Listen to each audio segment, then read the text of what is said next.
On today's show, we've got one guaranteed over and one guaranteed under. Teams that will overperform their win total and underperform their win total on FanDuel. Let's talk about it on today's Locked On NBA. Let's go. You are Locked On NBA, your daily NBA podcast. Part of the Locked On Podcast Network, your team every day.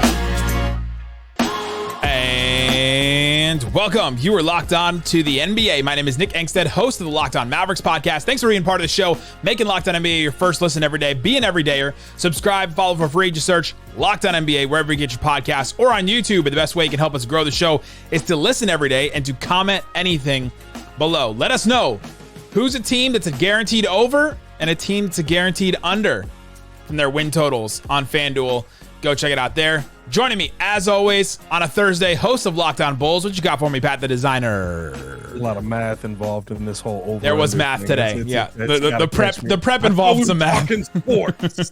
Oh, we were doing sports. No, there'd be math today. Is there a quiz? There will be a quiz at the end.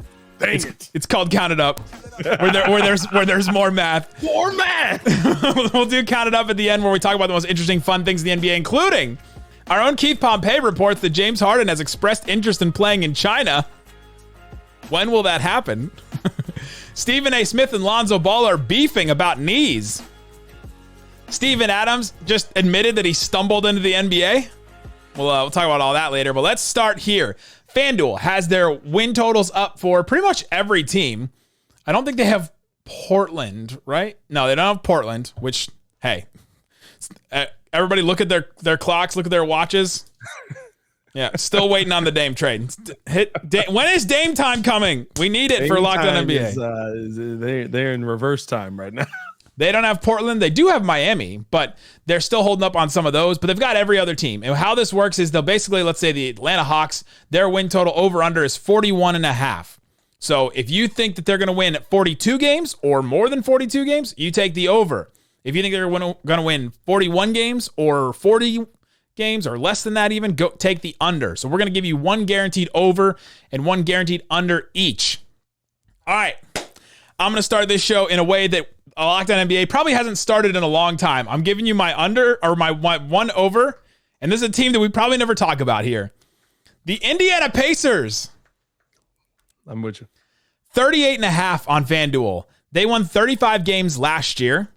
Just looking at that. If you look at some of their roster movement, they brought in Bruce Brown, the biggest free agent get of the offseason, really.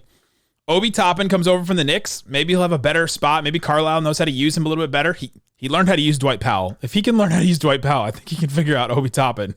Yeah. And then they drafted Jarris Walker, so they revamped their power forward or forward position. They only really lost Chris Duarte and O'Shea Brissett, and Chris Duarte was kind of underperforming after a good rookie year.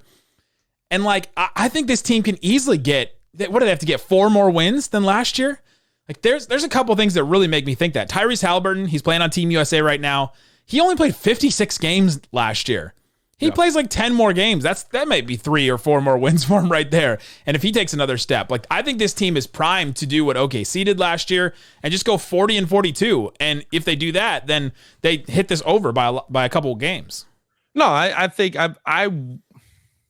I'll agree with you on that. I think that I have to find, or Rick Carlisle, I have to find him, right? I'm coaching down there. Rick Carlisle has to find more of a role to me for Ben Mathurin. That's the one thing that if I was going to say anything that I think puts this team over the top, I think we saw enough of Ben Mathurin last season to say, hey, this young man deserves to be in the starting lineup. I was really excited about what he was able to come in and do, especially, calling out LeBron James day one of being drafted and then actually playing pretty well against LeBron James, right? So, I actually like this Indiana Pacers team. I see them as a team that's going to come out and do a lot of good things defensively to start things off. But then on the other end, right, Tyrese Haliburton's a bucket. I could see them finishing around. I don't know if I see them too far above the 38 threshold, but you only have to be one game above it to hit that over. I probably see them coming in around 39 or 40 wins this season. And that'd be a really big improvement to me. You get a couple things on this Pacer team. You get Tyrese Haliburton to play more than 56 games, which is low. Benedict Mathurin takes another step, like you said. He's 20. I mean, he takes another step like that in his second year. That's given almost for a guy that played that well his first year. And then think about this. Number 6. Sorry. It's way off. Number 6 on their team in minutes was Aaron Nesmith. You're basically turning all of his minutes into Bruce Brown and then Obi Toppin or Jarris Walker. Like that's a big step up in a couple areas. Even just going from Nesmith to Bruce Brown is just a big step up for them. And he'll probably start for them. It'll be Tyrese Haliburton, Benedict Mathurin, and Bruce Brown. Like that's a good backcourt that you can do a lot of stuff with. Miles Turner still in the front court, and then you start Obi Toppin. Maybe Jarris Walker finds his way there. This is a solid team that I think can make it to around that 500 mark, and that gives you the over pretty easily. Also, in Josh Lloyd, Locked On Fantasy Basketball, his team preview that he's been doing with all the teams, his with the Pacers and Tony East, host of Locked On Pacers, they both picked 40 and 42. So I feel good about my over if they're both going on hitting the over. Yeah, I could definitely see that end up being the outcome there. My over that I'm gonna go with, as long as since we're right, like this is everyone stays healthy. We throwing that caveat in there, basically. Yeah, relatively. I mean, are you going with the Pelicans? Because if it's Zion, then like Zion's out. If Zion's there's a couple out, that I'm like, if Zion's out, I mean, maybe it's a leg injury, maybe it's Zion Williams and porn. You never know. You never know. Yeah, okay, wait. Truth lie detector. You picked the Pelicans just so you could use that drop. True or false? No, not at all. I actually had to go search for it real quick. I didn't. What's that game where you hit the X button? Doubt. I doubt it. No, but no. Honestly, the Pelicans was a team. If we're talking about a team that's healthy, where it's an easy bet to lock in. Now, of course, right. The health is the major question, but I think just like the Pacers, right, if you don't get Tyrese Haliburton for more than 56 games next year, you could be taking the under there. I think the Pelicans is a similar situation. Just Zion Williamson's health has been a major question, but if you can get that big three to finally actually work together, the biggest part of that big three is Zion Williamson. I go back to the beginning of the season when they were literally just like, I mean, they were dominant. They were number one in the West at one point.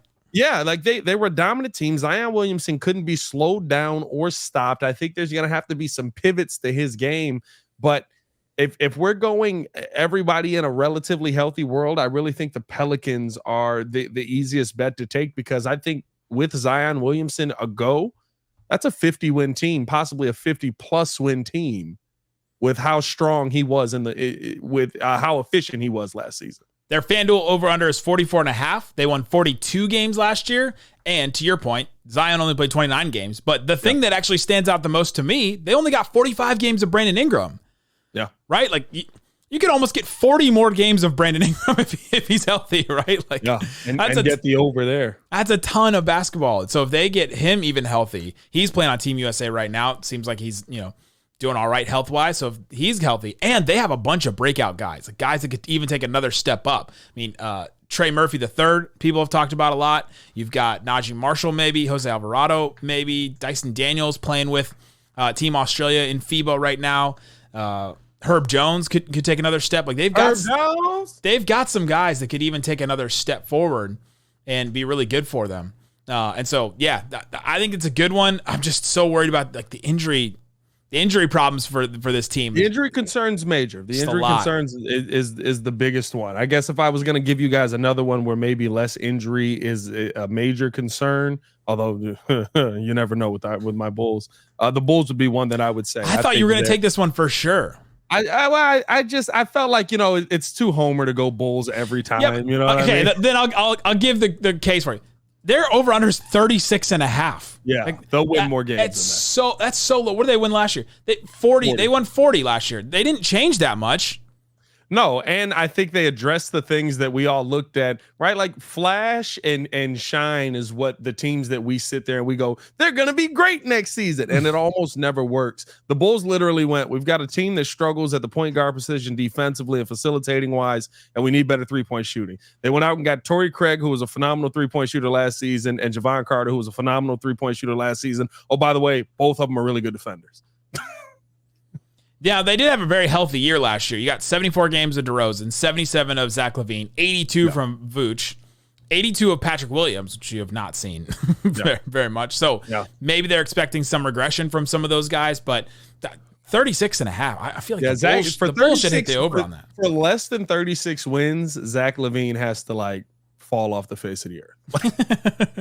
Well, he's got to be like 18 points a game. We said that about Luka making the playoffs, and you see where I end up this year. Jason Kidd. Sorry. My other one that I looked at was the Wolves. Theirs was 44.5, and they won 42 games last year. Missed a bunch of cat games. Anthony Edwards takes a step forward. Like, they've got a couple reasons there too. But coming up, that's tough. Coming up, let's get into our unders. Which team are we going under on? Talk about that coming up.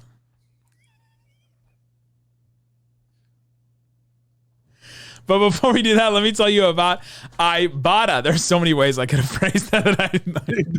That was tough. I was really trying not to. Ibotta. It's officially summer. Oh my gosh, it's so summer down here in Dallas. It's been like 105 every day for like 60 days. Now that it's summer, you've got all kinds of purchases, back to school stuff. You've got to make purchases. You've got to buy new clothes. You've got to buy groceries. You're back. You're packing lunches. You're doing all that. Ibotta gives you cash back on hundreds of grocery items from produce, personal care, pantry goods, and more so that you can make sure you're beating inflation no matter what you're purchasing. Either link your loyalty account or upload your receipt after you shop, and you get cash back. It's just that easy.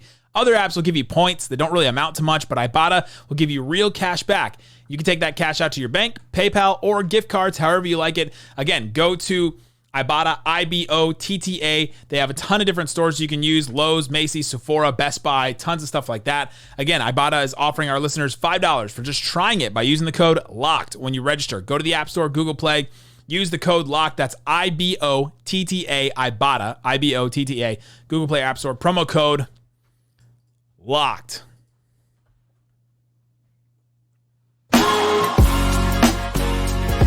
Thanks, everybody, for being part of the show, making Locked On NBA your first listen each and every day. We have a daily show for you on the NBA. That's this feed, wherever you're listening, watching us. I host the Locked On Mavericks show daily, still throughout the offseason. We're going multi-daily because of FIBA and all that. Locked On Bulls with Pat and Hayes. They've got you covered throughout the season daily as well. Click the link in the description to find the daily show on your team. All right, Pat, we did our one team that we think is going to go on the over from FanDuel's win totals. Now let's do the under. Oh man, this one I've got in the bag. There's no way in the world that this team is going over this win total. The Washington Wizards, 24.5, literally the lowest win total on there. Let me make the case. Last year they had 35 wins. They lost Beal and Porzingis. That's like, what, 40% of your total scoring for the season that they lost. Yeah. They brought in, Jordan Poole, Tyus Jones, Bilal Coulibaly comes in as a rookie, and there's got to be one team that just sucks every year. There always is. This is how many teams won under 25 wins or under the 293 win-loss like percentile each year. Last year we had 3 teams do it. 2 years ago, 2021, 22, we had 4 teams do it. Shortened year, 2021, we had 3 teams. Year before that, 2 teams. 18 and 19, we had 4 teams. These are teams that won under 25 wins or under the 29.3% win percentage. There's going to be a team that's terrible. That's way more terrible than we think every single year. This year, the Pistons were way worse than everybody thought. Yeah. Spurs, I guess, were way worse, but maybe people thought that they were going to be that bad.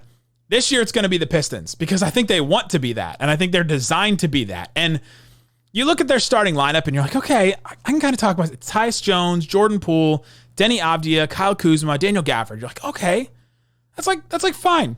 Listen to their backups: DeLon Wright, Landry Shamet, Corey Kispert, Patrick Baldwin, Mike Muscala. Like, they lose one of those starting lineup guys, and all of a sudden their whole rotation is just completely off. Like, they lose Jordan Poole. Who's scoring on it? It's Kuzma. Maybe Tyus Jones. Like, if Kuzma goes down, then it's just Jordan Poole jacking up 30 shots. Like, I mean, that's it. And the whole NBA's talented now. So this is the team. This is the team that wins like 22 games next year. You know what? I'm gonna push back on that. I think now listen, if health besets anybody, right? But we can't say if these guys are healthy with Zion Williamson and give these guys that if somebody blows their knee out, you know what I mean? I can't the two. I got to go with Zion probably not playing the full season, but I'll give pushback because I think that having good point guard play changes a lot. And I think that Tyus Jones is good point guard play. I think he'll be able to come in, get these guys organized. And like you said, the starting lineup is kind of set. The one thing I will say is keep an eye out on Patrick Baldwin Jr., possibly having finally a year where they might actually utilize him. He's been on the Warriors for 2 years, basically. Came in, had dealt with some injury early on, got healthy, had like one game where he was nice, and then Steve Kerr kind of gave him the Kuzma treatment, or not the Kuzma, Kuminga treatment. Where he's like, oh, that was cool. Hey, you sit here, never do that again. We don't want you. we got enough light skinned guys taking shots here already. Keep an eye out on Patrick Baldwin. Possibly, Clay said that's right. That's right. Clay said that's right. Yeah, 5 rings, 4 rings, 3 rings. How many rings? A lot of rings. I like that Clay's now just like, that was cheesy. Yeah. It was like, we knew it. We knew it when we saw it. That's my favorite part. Me and you were here on that game. So I think we actually did call that. We were that was pretty Come on, Clay. Really? I don't know. I could see them winning more than 24.5 just off of the starting lineup alone. I think they got enough weaponry there. No. But I don't see them winning much more than 24.5. I'm not saying they're going to be good. Right? Like, I could see them winning 29-30. I'm also so jaded on the Tyus Jones is going to be a good starting point guard because I've listened to Locked On Grizzlies, and every time I hear about Tyus Jones, Joe Mullinax reminds me he was a good backup point guard, but he was not good as a starting point guard. Yeah, and he says that every single time about Tyus Jones. I can't get that out of my head, and I just figuring out a Tyus Jones Jordan Poole backcourt, and like it sounds good. But it sounds good, in not in the sense that, okay, this is the NBA, and now NBA in 2023, there's just so many teams with talent. I mean, we could bring up every team and say, oh, they have at least 5 solid guys. They only have 5 solid guys, and Delon Wright, I guess. I will say that is DeMar DeRozan and Zach LaVine's dream, where it's just like, oh, they're both like 6'2". We're just going to back everybody down the entire game. Perfect. Like, this is great. Danny Avdija can't guard everybody, and Kuzma and like... Shout out Danny Avdija. That's it. All right, give me your other team. Your I'm under not gonna team. lie to you. Here's my guaranteed under. It's not to say that they're going to be bad, but it's to say that I think the reason that they're getting the number they're getting is because of a deal that nobody is seeing get any movement on right now. It's Miami. I'm going Miami. Yeah, I have them on my list. Yep. Wins. There's no way, because one, for me, I actually believe this is going to linger into the season. Yeah. Miami doesn't have a ton on this roster right now. When you look at this roster, first off, just start signing guys. Go get Boogie. We know you're going to do it. Go get Boogie. Go get Christian Wood. Go get, who else is out there that's like Kelly Oubre. Go get Kelly Oubre. TJ Warren. Yep. TJ Warren. Go get. Oh no, let's back that. No, definitely not TJ Warren. Send somebody to Taiwan to get Dwight Howard back. Go get Dwight. Like we know you're gonna sign these guys. Everyone's making $1 million. Dwight might not come back. Dwight's making good money over there. $1 million. That's less than the vet minimum. Yeah, you know what I mean? Like, we're paying him under the table here in South Beach. Pat Riley's paying him in cash. He's come to my office. He's paying him every day after the game. In cash and gift cards. He's just here's an iTunes gift card. Here's an Ibotta gift card. You use that money wisely. Here's some Live Cash, like whatever they use at that club. I don't believe that, right? And here's the thing. I can sit here and tell you that there's a lot of teams that look great on paper, but this is basketball. It does take time for you to gel in real NBA games. Remember, the Miami Heat struggled in the first half of the season when LeBron James joined the team. Like, that's one of those things where it's not just going to snap and everybody's going to be perfect and ready to go. So I think there's going to be some work up to that. I think 48.5 wins. It's a lot. Definitely take the under on that. Not to say they're going to be bad. Not to say they can't get 44, 45, something like that. But I just think the 48.5 is a lot. Like, that's what is that? Like third in the East, basically? They've also only got like 6 like players that I feel good about. Not rocking with Jaime Jaquez, who's holding up whole trade. It's Jimmy Butler and Bam. You've got Caleb Martin, Tyler Hero. Like, do I throw Duncan Robinson back in there? Like, they didn't feel good about him last season. And then the playoffs, he had a resurgence. Kevin Love, kind of same thing. The Cavs let him go. And then you've got solid though. Sure. Okay, solid. Then Haywood Highsmith played some minutes in the playoffs. You've got Orlando Robinson, Thomas Bryant, Josh Richardson coming back. Maybe he gets. And Kyle Lowry, I haven't mentioned him. It's just not a lot of guys that you feel really, really good about this Miami team. It's not like they have this because they lost some guys in the offseason now with free agency and everything, waiting on this Damian Lillard thing, and they just couldn't pay everybody. They were up against it because you're going to have to pay Caleb Martin, and you're going to have to, obviously keep Jimmy and Bam and all that. Here's my question. Even with all of those guys, do you feel like they could have run back that final run? Like, let's be real. They caught lightning in a bottle. Every single guy on that team got hot. Well, and they got hot, but they also didn't. They weren't great in the regular season last year. They won 44 games. Like, they're expecting them to take a step forward. Like, you just want them to continue that hot streak from the playoffs into the regular season? Like, no. I don't see it. That's my one. And my other one that is a surprise, just to throw a surprise out there. Excuse me. 52.5 wins for the Phoenix Suns. Give me the under. You added a lot to that team. You added a ton of offense. Who's guarding who? I will say, remember how everybody was laughing at everybody was laughing at the Bradley Beal comments on him being a clamp? I actually went back and looked. His defensive metrics were really good when he started in Washington. Were they comparative to his teammates, or was it? I don't know. I don't remember ever seeing being like, man, Bradley Beal really locking y'all down, but his metrics were good. I think they'll figure it out. I think they've got so much firepower. It's just going to be hard to stop them. I think they'll be fine. And they'll 52.5 in the West, though. Yeah, that's probably true. They're probably at 50. That's a lot. That's a lot in the West. That means you're second in the West. And two guys that get injured a lot, in KD and Beal. Like, they miss a bunch of games. I don't know. Like, I guess perfect health and everybody works well together initially. I could see it, but I don't know. My other ones that I looked at were the Brooklyn Nets. That was my team that I was way down on. When we did this earlier, they won 45 last year. They're at 37.5 now. I'm taking the under, I think, on that one. And most of those wins were KD, weren't they? I'm pretty sure. KD and Kyrie. I think the second half of that season was pretty much a drop off of a cliff. Yeah. Oh, for sure. I had Miami on my list as well. Spurs at 28.5. They won 22 games last year. How much is Wembanyama going to play? It's a question I got. And then the Hornets are at 30.5. We think the Hornets are taking a step up. I don't know if I see that one. I mean, does LaMelo have Lonzo's lower body or his own? Well, and are they going to play Miles Bridges?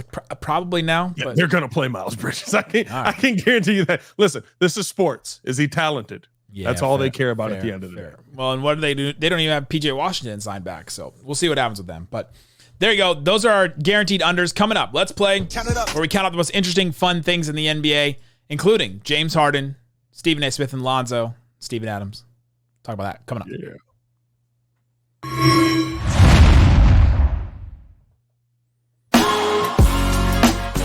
Thanks, everybody, for hanging out with us on Locked On NBA and making us part of your show. Tomorrow's show, Wes Goldberg, Adam Mares, they've got you covered for all kinds of NBA news, whatever happens. They always do some kind of power ranking. You know that you're going to get great NBA analysis from both of those guys.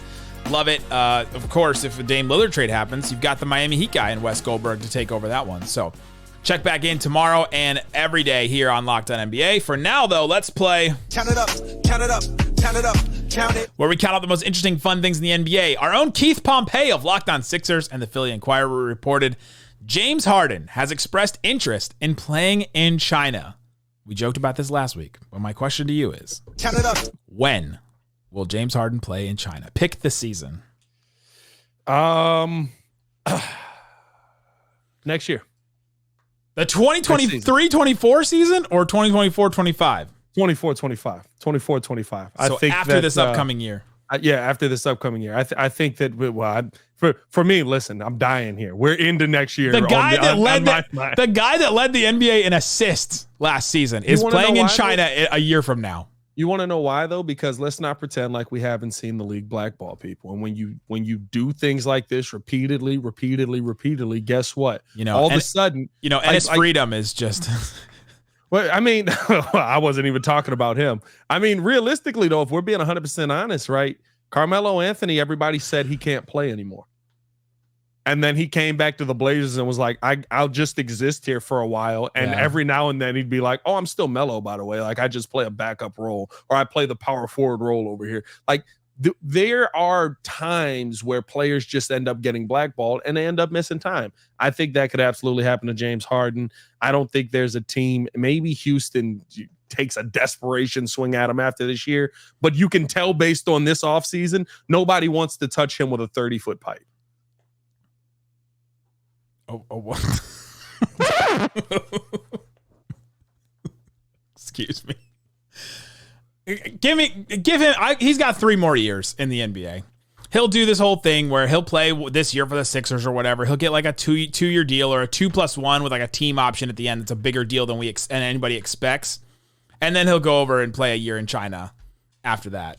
But like he'll be all done, fat suited up, and he'll be done with the NBA. Well, it won't be a suit at that point. He's heading straight for Houston Barkley. We'll see him balling out, and he's gonna fall off hard. Can we all agree on that though? Like not skill wise, like weight wise. When he finally is done playing ball, he's gonna inflate. Who was the and one guy that was huge? Who like? Oh, Exhibit. Don't ask what I'm saying. No, not Exhibit. I'm tweaking. Exhibit. Escalade. Escalade. Yeah. Escalade. He's gonna be Escalade in like over in China, right? Oh, bro, he's gonna be. Yeah, he's destined for. He's a big boy already. Like James is not small. What is he? 2? How big is James Harden? He's not small at all. No, he's 6'5". No, I'm not talking about height. I'm talking about weight. Oh, well, it's like he's always weighed. He's down. If you pull, if you Google it, it just looks like the national debt counter that they have in Times Square. That just goes up and down.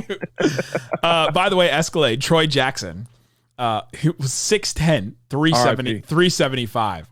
Yeah, R.I.P. That boy was huge. I loved Escalade. Escalade had nasty handles too. He did. That was one of the big appeals of him. Yeah. This week, Stephen A. Smith on his show First Take said, "I've heard that it's even hard for Lonzo Ball to get up from the sitting position."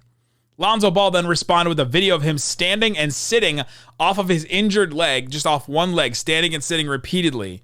Stephen A. Smith responded by saying he's not buying it, that Lonzo is not healthy, he's not coming back.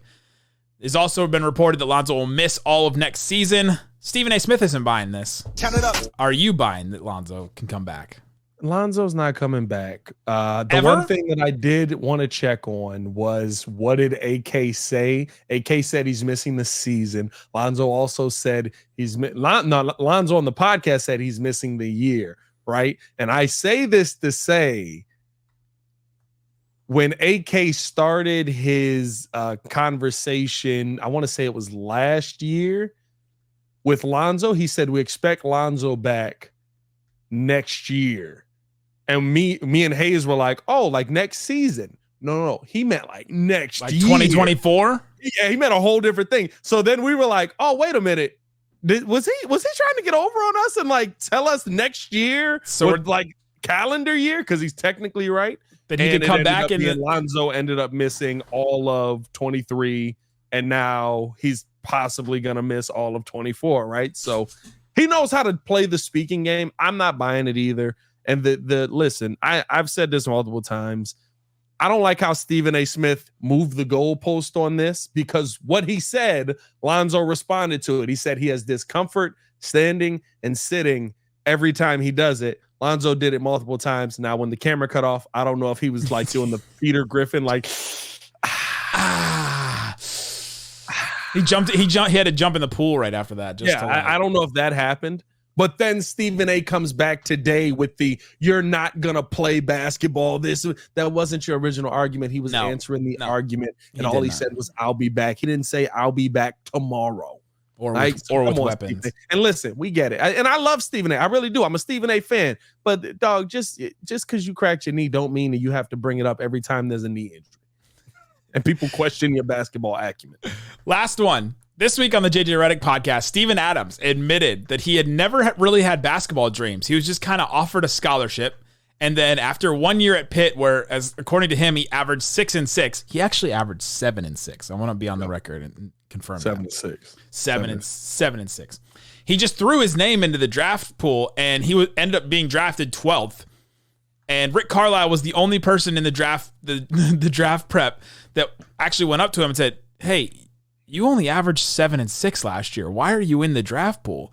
And Steven Adams was like, I'm just trying it out, just see what happens. And Rick Carlisle goes, "Those aren't good numbers." And told him, what other player Count it up. seems like they just stumbled into the NBA? They just like threw their name in a hat, and all of a sudden they're like in a rotation somewhere. Are we just going current players? Current players right now. Yeah, I'm just doing current right now. I've got the most obvious one to me, Lou Dort. Lou Dort felt like he was working out, like doing the Eagles workout in Invincible, and then like the Sixers staff, it's like somebody was there and goes, "That guy can jump pretty good. Like, here, hold this," and he hands him a basketball, and he's like, "Shoot it over there," and he misses by a mile. But the form, like Lou Dort, seems like a guy that just like woke up. I think the easiest one is the MVP because he basically really did it. He basically really did it. Joel Embiid started playing basketball like 3 years before being in the league. I thought you were going to say Jokic, because I think Jokic is a better answer. It's a better answer. Candidate as well. Actually, the last 2 MVPs, if we're being 100% honest. No, but like Joel Embiid really did. That's why I always say there's a difference between like the talent that people build up and work to, the Jimmy Butlers, the Kobe Bryants, guys like that, right? Where, yes, they're really good players, but there's a ton of hard work that got you there. And just God freaking given ability. Joel Embiid was like, "Yeah, I'm a goalie." And it took like, what was it? Mute, I think it was. He went over there and he was just like, go on a court. Go. What are you doing? Get off the field. Go get off the pitch. Go over there to the court. All of a sudden he's an MVP. But no, I think both of them, right? Like Jokic looks like one day he was 7 foot and his brothers were like, "You're probably not going to make it in the Army, bro." Yeah, the Air Force may not be for you, bud. Like, I don't think you're going to fit in the plane. Like, the cockpits are only so big. Okay, my favorite one that I came up with for this, Derek White. Doesn't Derek, just Derek White's eyes, doesn't look like Derek White always is just surprised he's wherever he's supposed to be? Like how did I end up here? Like, what? I mean, listen, Derek White is the epitome of like if I gave my daughter a crayon and she tried to draw Klay Thompson from memory. So, like I really hope. Yeah, I don't know. That's a tough one. Derek White's a good one. Just like I think, you know what? I'll give you one that always surprises me. A guy that I also just think just got tall and they were like, "There's nothing else for you to do. There's no career for you." Kyle Anderson. Kyle Anderson feels like he has no idea what he's doing on a court. Every time he's on a court, he's so efficient. He's such a good defender. But every time you see him, you're just like, how do he rotate over there? Like, what happened with that? It's like he's slow. He's slow-mo. But like he's slow because he doesn't know any better. That's what it seems like. Sometimes. And then you look at the end of the night and you're like, 6 blocks? Where did he get 6 blocks from? 4 steals. You'd be like, what are you guys doing out there? I've been watching a lot of FIBA and I've been watching Australia. Joe Ingles just looks like a guy that would just like, how did I end up here? He just kept like falling backwards into roles in the NBA. Joe Ingles 110% cuts his own grass. That's what I think every time I see Joe Ingles. They have grass in Australia? They have yards? I think so. They have a lot of spiders though. Like Joe Ingles is definitely the guy that like probably mows his lawn. And it's just like, oh, scorpion. Boom. Like, what? Great white shark. Get that out of the way. Australia. Are you looking up yards in Australia? Is that what you're doing right now? My Googles this episode have been so weird. I think that they have grass in Australia. They have coastal turf. Yeah. That's what coastal turf. I wonder if you got to use a backwards blade on that or something, right? Like spin the other way. I don't know. I've looked up the and one big mixtape guy. I've looked up what Derek White looks like in Australia backyards and lawns. That's what I've Googled so far in this episode. There you go. Let us know in the comment section. What's a team you're going over? What's a team you're going under on their win totals? Guys, come back tomorrow for Locked On NBA. Thanks so much for listening to Locked On NBA. Bye-bye. Boom.